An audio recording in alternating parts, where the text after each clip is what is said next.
Programme जायज़ा में फिर से हाजिर खिदमत हैं। आज हमारे मेहमान हैं जनाब हसन बुखारी साहब, जो पाकिस्तान पीपल्स पार्टी बरतानिया के सदर हैं। हम इनसे गुफ्तगू कर रहे हैं पाकिस्तान के मौजूदा हालात और पीपल्स पार्टी से चौथी बार इक़्तिदार में आने का मौका मिला है, क्या ये पाकिस्तान के मुस्तकबिल को महफूज मुस्तकबिल बनाने के लिए ठोस पॉलिसियाँ और हिकमत अमली इख्तियार किए हुए।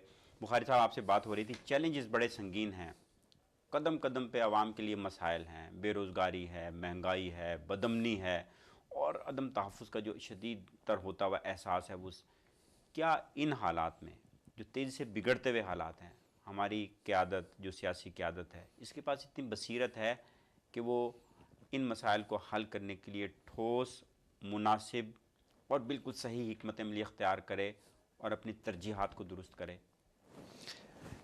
मैंने जिस तरह पहले आपसे अर्ज़ किया कि मैं समझता हूँ कि पाकिस्तान की मौजूदा जो क़यादत है उसके अंदर बिल्कुल सियासी बसीरत ऐसी मौजूद है कि वो मुल्क को लेके आगे जा सकती है। जब मैं बसीरत की बात करता हूँ, कता कलामी की माज़रत के साथ, भुट्टो साहब, मोहतरमा बेनज़ीर भुट्टो और अब आसिफ ज़रदारी साहब, क्या ये जो सियासी बसीरत है इसका ग्राफ ऊपर की तरफ ले जा हो रहा है या ग्राफ नीचे की तरफ जा रहा है? अब ये और हालात की संगीनी को भी पेश नज़र रखें आप। अब ये जो मसला है वो ये है कि जुल्फ़िकार अली भुट्टो शहीद को हमने जुडिशल मर्डर किया उनका, मोहतरमा बेनज़ीर भुट्टो को शहीद को कत्ल कर दिया। उसके ज़िम्मेदार जो है वो हमारे ही लोग हैं, पाकिस्तान के ही कुछ। तो अब ये इस तरह लोगों का कंपैरिजन करना, आसिफ ज़रदारी साहब जो हैं या बिलावल भुट्टो जो है वो ना तो मोहतरमा बेनज़ीर भुट्टो हैं ना ही जुल्फ़िकार अली भुट्टो हैं, वो आसिफ ज़रदारी हैं। क्या पीपल्स पार्टी में सबसे बेहतरीन दस्तयाब क़यादत यही थी? देखें वो उस वक्त जो थी कि बिल्कुल आसिफ ज़रदारी साहब के बारे में मैं समझता हूँ कि एक तो ये मसला रहा है कि पहले दिन से ही जब वो गवर्नमेंट में आए, जब उन्होंने पीपल्स पार्टी की क़यादत संभाली, तो पहले ही दिन से ही उन पर एक तोपें और जो है वो चलनी शुरू हो गई। पहले दिन से ही उन पर तरह तरह के करप्शन के पता नहीं क्या क्या इल्ज़ाम जो है लगाने शुरू हो गए। उन्हें काम करने का मौका ही नहीं दिया गया। लेकिन इन मुश्किल हालात में कि जब उनके खिलाफ मीडिया की एक पूरी, आप ये कहते हैं काम करने का मौका नहीं दिया, क्या हाथ पैर बांध दिए उनके? क्या हाथ पैर देखें ना, बाख्तियार सदर हैं, वज़ीर आज़म आपके हैं, कीजिए आवाम के मसाइल हल। हालात इस तरह के पैदा बार बार कर दिए जाते हैं कि हर 2-3 महीने बाद एक नया सियासी बुरान मुल्क के अंदर खड़ा कर दिया जाता है।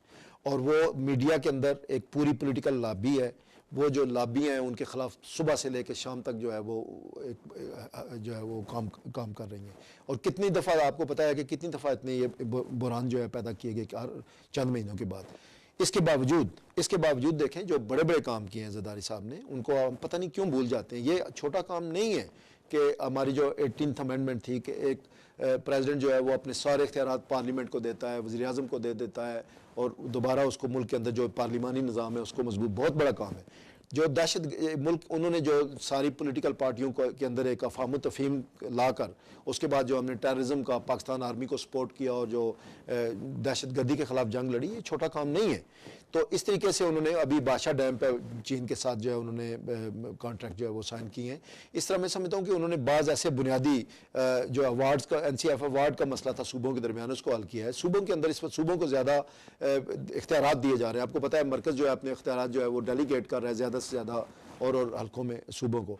बलूचिस्तान के अंदर जो है बलूचिस्तान पैकेज दिया गया और कोशिश की गई कि बलूचिस्तान के लोगों को मुल्क का जो कौमी दायरा है उसमें शामिल किया जाए। सारी बातें आप कहेंगे कि नहीं डिलीवर हो सकी, मैं मानता हूँ नहीं हो सकी, लेकिन उस पर काम कर रहा है। तो बाद जो ज़रदारी साहब ने काम किए हैं, मैं समझता हूँ कि उनको क्रेडिट उनको नहीं दिया गया। वो बड़े मुश्किल हालात में उन्होंने आके संभाला। मोहतरमा बेनज़ीर भुट्टो तो शहीद हो गई थी, उनको तो वापस नहीं लाया जा सकता था। अब हमने आगे की तरफ देखना था कि किस तरह हम आगे मुल्क के हालात को लेके चलें। तो उसमें चैलेंजेस हमें बड़े बड़े हैं। इस वक्त जो पाकिस्तान के अंदर जो सबसे बड़ा चैलेंज है, जैसे आपने कहा कि लोगों को रिलीफ देनी, बेसिक जो कमोडिटीज़ हैं उनकी कीमतें, बेसिक जो बिजली है, गैस है, इस पे हमने अभी मज़ीद काम करना है। गवर्नमेंट के लिए बहुत बड़ा चैलेंज है। हमारे पास थोड़ा सा वक्त रह गया, 2 साल और है। अगर इन 2 सालों में पाकिस्तान पीपल्स पार्टी इन चीज़ों पर रिलीफ नहीं दे सकेगी आवाम को, तो लोग शायद इस पर हमें सजा देंगे, शायद वो हमारी मदद नहीं करेंगे अगले इंतखाबात में। और ठीक है, ये जमहूरियत का टेस्ट है, ये टेस्ट जो है हम खुशी से गले लगाएंगे। लेकिन उसके साथ साथ जो दूसरे टेस्ट है, हमें वो मुल्क के अंदर जो ये इंतहा पसंदी का जो जिन है, ये बहुत बड़ा चैलेंज है हमारी सारी सोसाइटी के लिए। और इस पर मैं समझता हूँ कि कौमी सोच लाने की पड़ेगी कि मज़हब का नाम इस्तेमाल करके, चाहे वो फ़ौज का कोई हल्का हो, चाहे कोई वो पोलिटिकल पार्टीज़ हों, चाहे वो कोई दहशत गर्दों के ग्रुप हों कि इस्लाम का नाम बार बार ला के आप लोग इस्लाम मुसलमानों को कत्ल करना, मस्जिदों के अंदर खून लोगों को बहाना, मासूम बच्चों को, औरतों को कत्ल करना, पाकिस्तान की अफवाज पर हमले करना, पाकिस्तान की आइन की धज्जियाँ बखेरना, ये जो वो लोग कर रहे हैं वो पाकिस्तान के दोस्त नहीं है। और उस पर जो रिलीजियस पार्टियाँ खासकर ये उनके लिए बड़ा चैलेंज है। फजल रहमान साहब, जमात इस्लामी और ये पार्टियाँ ये उनको खुलम खुला सपोर्ट करते हैं, कहते हैं जी हाँ ये कर रहे हैं तो ठीक करते हैं। जब सलमान तासीर का कत्ल हुआ तो इन्होंने खुलम खुला सड़कों पे खड़े होकर उसको सपोर्ट किया। जब शहबाज भट्टी का कत्ल हुआ तो इन लोगों ने सपोर्ट किया। और मैं ये समझता हूँ कि ये पाकिस्तान के साथ, इस्लाम के साथ, कायद आज़म अली मोहम्मद अली जिन्ना की रूस के साथ जो है ये वफा नहीं है, ये दोस्ती नहीं है। जो भी लोग जो है इस दहशतगर्दी के खिलाफ नहीं बोलेंगे वो पाकिस्तान के अवाम के दोस्त जो है मैं समझता हूँ ये बहुत बड़ा हमें चैलेंज है। इकनॉमिक चैलेंजेस हैं, ये चैलेंज है। उसके बाद हमें फॉरेन अफेयर्स के चैलेंजेस हैं। अफगानिस्तान का मसला अभी तक जो है वो चूँकि अमेरिका की अफवाज और इंटरनेशनल नेटो की अफवाज उधर मौजूद हैं, हमें बड़ा तरीके से केयरफुली जो है ये फूक के चलना पड़ेगा। हिंदुस्तान जो है हमारे बॉर्डरों पर खड़ा जो है इंतज़ार कर रहा है कि कोई हम गलती करें। तो ये चैलेंज जो है फॉरेन पॉलिसी का कि किस तरीके से हमने मुल्क को अकल और तरीके से आगे बढ़ाना है। तो उसमें मैं समझता हूँ कि गवर्नमेंट जो है वो अपने तय पूरी कोशिश कर रही है, लेकिन वक्त चाहिए। किसी इतने बड़े हमारे मसाइल पाकिस्तान के इतने मेगा मसले हैं, इतने बड़े बड़े मसले हैं, हम एक गरीब मुल्क हैं हमारे। मैं आपसे कहता हूँ कि 65 साल बच्चे हर साल स्कूल नहीं जा सकते। इस साल 65 लाख बच्चे स्कूल नहीं जा सकते। हमारे पास स्कूल ही नहीं है। जो स्कूल थे कुछ इन्होंने उड़ा दिए, सैलाब ने तबाह कर दिए, कुछ दहशतगर्दों के उड़ा दिए, कुछ थे ही नहीं कुछ इलाकों में। तो जिस मुल्क के अंदर हर साल 65 लाख बच्चे स्कूल नहीं जा सकते, वो आके गलियों में आए और मजदूरी करें या भीख मांगे, तो वो उस मुल्क के मसाइल कितने बड़े हैं। तीन और चैलेंजेस हैं जिस पे मैं गुफ्तगू और इन पे हमें जो है वो एक कौमी सोच भी अपनानी पड़ेगी। जो अपोजिशन अपने आप को कहती है, मियां नवाज शरीफ साहब है या शहबाज शरीफ साहब की हुकूमत है, जो पाकिस्तान का आधा मुल्क है उस पर जिनकी हुकूमत है जी। और वहाँ पे आधा मुल्क की हुकूमत इस तरीके भी है कि आपको पता है कि सेहत सूबाई मसला, तालीम सूबाई मसला, लॉ एंड ऑर्डर सूबाई मसला, जो है वो एजुकेशन सूबाई मसला। तो ये सारे की सारी पावर जो है तो वो मालियात का मसला उनका मसला। तो वो सारे अगर मसाइल फर्ज करें पंजाब में हैं तो उसको सारा वफाक को तो नहीं देना चाहिए इल्ज़ाम। वफाक का भी जो इकनॉमिक पॉलिसीज़ हैं या स्टेट बैंक की पॉलिसीज़ हैं वो भी उसको अफेक्ट करती हैं, लेकिन जो सूबा है उसमें भी उसका इतना बराबर का उनका हिस्सा है। तो ये है कि चैलेंजेस हमारे बहुत बड़े हैं। हमें अगर सबसे बड़ा हमारे सियासतदानों के लिए चैलेंज ये है कि हमें एक थोड़ी बहुत कौमी सोच भी अपनानी चाहिए, मुल्क का भी थोड़ा सोचना चाहिए। दो तीन और चैलेंजेस हैं। एक बड़ा चैलेंज नाइंसाफ़ी है। जब आम आदमी को इंसाफ नहीं मिलेगा तो उसके अंदर एक बगावत का जज्बा जो है वो बेदार होगा। जब वसाइल पे थोड़े से लोगों का कब्जा होगा, जब करप्शन बदउनवानी इंतहा को पहुँच जाएगी, एक अजीब व गरीब जो है वो रद्द-ए-अमल बेदार होगा। जब आबादी इतनी बढ़ जाए और मुसलसल उसमें इजाफा होता चला जाए तो वसाइल यकीनन कम होते चले जाएंगे, बेरोज़गारी बढ़ेगी, इसी तरह से बदअमनी बढ़ेगी, जराइम बढ़ेंगे। ये तीन जो बड़े मसाइल हैं इनकी तरफ ध्यान क्यों नहीं जाता हुकूमत का? बदउनवानी का खात्मा क्यों नहीं करती है हुकूमत? आपको जो है पहली बात तो आपने की है इंसाफ की। तो इंसाफ के हवाले से मैं पहले तो मैं इन तीनों मसलों पे आपसे मुत्तफिक हूँ कि ये हमारे सलमान तासीर का, शहबाज भट्टी का, ये अदालत को इस सिलसिले में कोई इंसाफ के तकाजे नहीं पूरे करने चाहिए? लेकिन अदालतों का बहुत बड़ा यहाँ पर रोल है। चूँकि जिस वक्त इफ्तिखार साहब और वो सारी मूवमेंट चल रही थी तो हमें कहा गया कि अगर वो सुप्रीम कोर्ट के चीफ जस्टिस बन जाए हैं तो सब पाकिस्तान में बस हरियाली आ जाएगी और सब तरफ इंसाफ का बोलबाला होगा। बाज़ मसलों में उन्होंने अच्छा स्टैंड लिया है, लेकिन वो भी बाज़ दफ़ा हमारी अदालतें जो हैं वो चंद एक पोलिटिकल मसलों में ज़्यादा उलझ जाती हैं। सबसे बड़ा मैं समझता हूँ चैलेंज है गवर्नमेंट का भी है इसमें, ये नहीं मैं कहता कि सिर्फ अदालतों की बात है, गवर्नमेंट का भी। लेकिन हमारी जो जुडिशरी है सबसे बड़ा चैलेंज तो है कि आम आदमी को इंसाफ मिले। आम आदमी आप चले जाएं, आप कामुके की किसी अदालत में चले जाएं, जेलम की किसी अदालत में चले जाएं, फैसलाबाद की किसी कोर्ट में चले जाएं मजिस्ट्रेट से लेकर, तो वहाँ पर आपको जो है वो हर आदमी मुंह खोले बैठा है, पूरी रिश्वत बददुआनी है, आम आदमी को कोई इंसाफ पाकिस्तान में नहीं मिल रहा। और ये इतना बड़ा ज्यादती है कि जब तक हम और ना उससे कारोबार चल सकता है, क्योंकि जब तक ये ट्रांसपेरेंसी नहीं आएगी, जब तक इस तरह की हम इसको ख़त्म नहीं करेंगे, उसके साथ साथ जो करप्शन है जिसकी आपने बात की, करप्शन तो आपके सोसाइटी के मैं समझता हूँ कि हर ऊपर के हिस्सों में, नीचे के हिस्सों में और सबके नीचे हिस्सों में, चूँकि नीचे वाले जब देखते हैं कि ऊपर वाले कर रहे हैं तो वो भी करते हैं, तो वो ये मैं नहीं समझता कि ये कोई एक पार्टी का मसला है। ये हमारे मुल्क का पूरा हमारा जो एक कल्चर बन चुका है कि भाई वहाँ पर करप्शन को टॉलरेट किया जाता है। शनाख्ती कार्ड से लेकर और पाकिस्तान के अंदर जो मेडिकल के दाखिला टेस्ट होते हैं, या पाकिस्तान की अदालतों से लेकर पाकिस्तान की यूनिवर्सिटियों तक, हर जगह इतनी बुरी तरह ये बदउनवानी सरायत कर गई है इसकी जड़ों को किस तरह से काटा जा सकता है?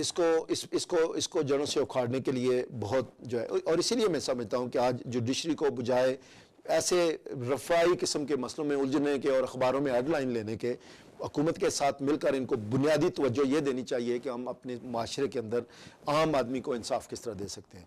और ये जब तक जुडिशरी, हमारी इंतज़ामिया और जुडिशरी, जब तक ये मिलकर इस पे काम नहीं करेंगे, और पॉलिटिकल पार्टीज भी, पॉलिटिकल पार्टी इसलिए कि पॉलिटिकल पार्टी सारी हुकूमतों में है। नवाज शरीफ साहब के पास पंजाब की हुकूमत है, पाकिस्तान पीपल्स पार्टी के पास मरकज़ की हुकूमत है, ANP भी जो है वो भी मरकज़ की हुकूमत में शामिल है। तो पॉलिटिकल पार्टियों का भी इसमें बड़ा इंपॉर्टेंट रोल है।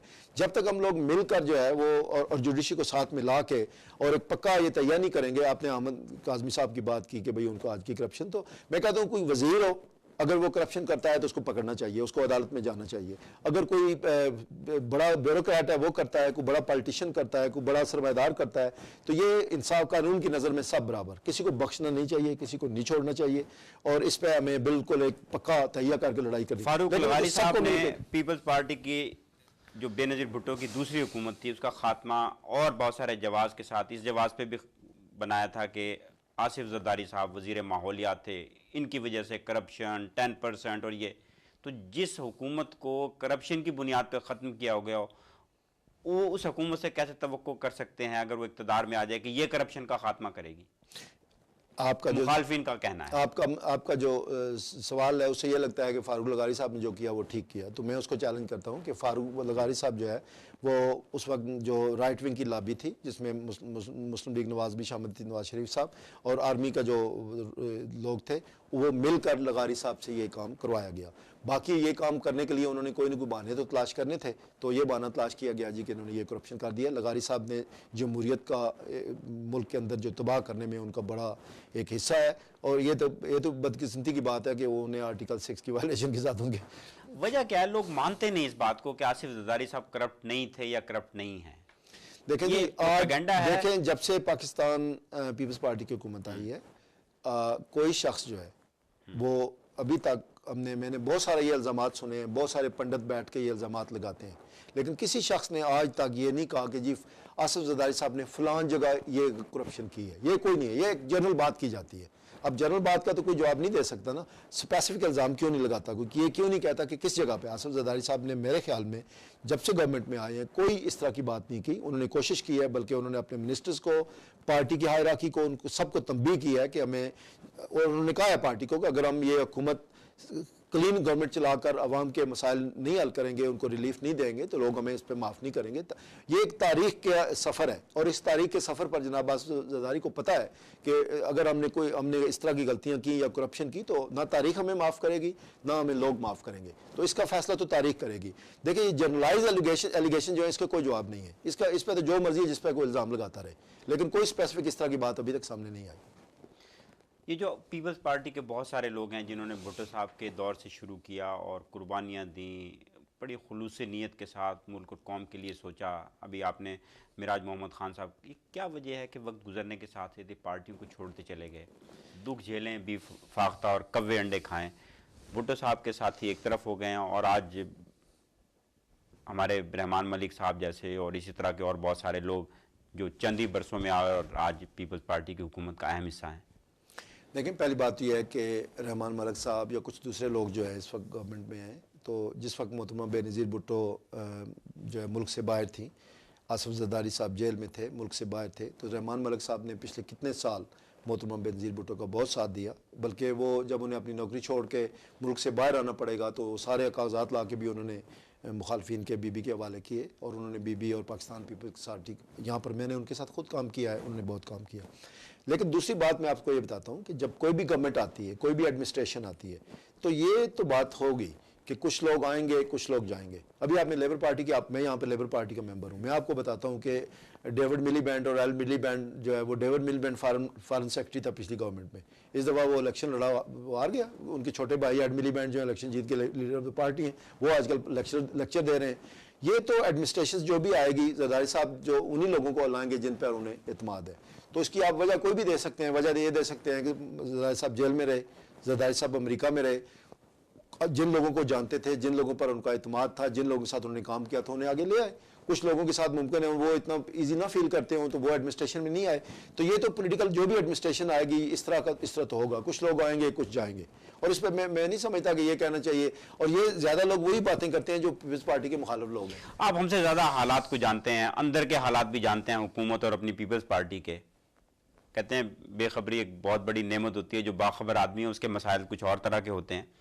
क्या इन हालात में, जब आप हालात को हमसे बेहतर जानते हैं, हुकूमत को या पीपल्स पार्टी को डिफेंड करना कुछ मुश्किल नहीं है? हुकूमत में जब आपकी पार्टी पॉलिटिकल हुकूमत में होती है तो उसको डिफेंड करना जो होता है हमेशा मुश्किल होता है। ये मैं आपको बता रहा हूँ। आज मैं फिर बरतानिया की मिसाल देता हूँ, हम इस मुल्क में रहते हैं। आज ज़रा आप लिबरल डेमोक्रेट वालों से पूछें और टोरी पार्टी से पूछें कि उन्हें अपनी पार्टीज़ को डिफेंड करना कितना मुश्किल है। ये मुश्किल होती है इसलिए कि जो गवर्नमेंट होती है उसकी जिम्मेदारी होती है कि वो लोगों को रिलीफ दे, हर मसले का हल करे। और जब कुछ मसले हल होते हैं, कुछ नहीं हो सकते, कुछ पॉलिसी से लोग इख्तलाफ करते हैं, कुछ इससे इतफाक़ करते हैं, तो ज़ाहिर है कि लोग आप पर तनकीद होगी। लेकिन मैं समझता हूँ कि हमें इस हवाले से देखना चाहिए कि पाकिस्तान पीपल्स पार्टी कितनी फ़राखदिली से मीडिया की, लोगों की, पॉलिटिकल पार्टीज़ की, अपोजिशन पार्टी की तनकीद को बर्दाश्त करती है। और हम खुलेआम टीवी चैनलों पे बैठते हैं, बाहर जाते हैं, मीटिंगों में जाते हैं, अपने आप को डिफेंड करते हैं। हमने आपको अपने आप हर वक्त आवाम के सामने रखा हुआ है। तो मुश्किल तो ये है, लेकिन बहरहाल एडमिनिस्ट्रेशन और गवर्नमेंट करना कोई आसान काम नहीं होगा। और चैलेंजेस भी मैंने जिस तरह पहले अर्ज़ किया, हमारे सामने बहुत बड़े बड़े हैं। और उन चैलेंजेस को जब हम कोशिश कर रहे हैं कि मसाइल को हल करें, कुछ होते हैं, कुछ में देर हो जाती है, कुछ नहीं हो सकते, तो ज़ाहिर है कि लोग तो तनकीद करेंगे। तो ये तो मुश्किलात हैं हमारे लिए। आप एक रोशन ख्याल, तरक्की पसंद इंसान हैं। आपने पीपल्स पार्टी बरतानिया का बाकायदा इंतखाब लड़ा, सदर मुंतखब हुए। आप मोहतरमा बेनज़ीर भुट्टो के बहुत करीबी और बाएतमाद साथियों में थे। जब मिसाक जमहूरियत के मामला तय पा रहे थे, मुझे याद है रहमान मलिक के घर पे आप बिल्कुल दस्ते राज थे मोहतरमा के। लेकिन जब उनकी शहादत हो गई या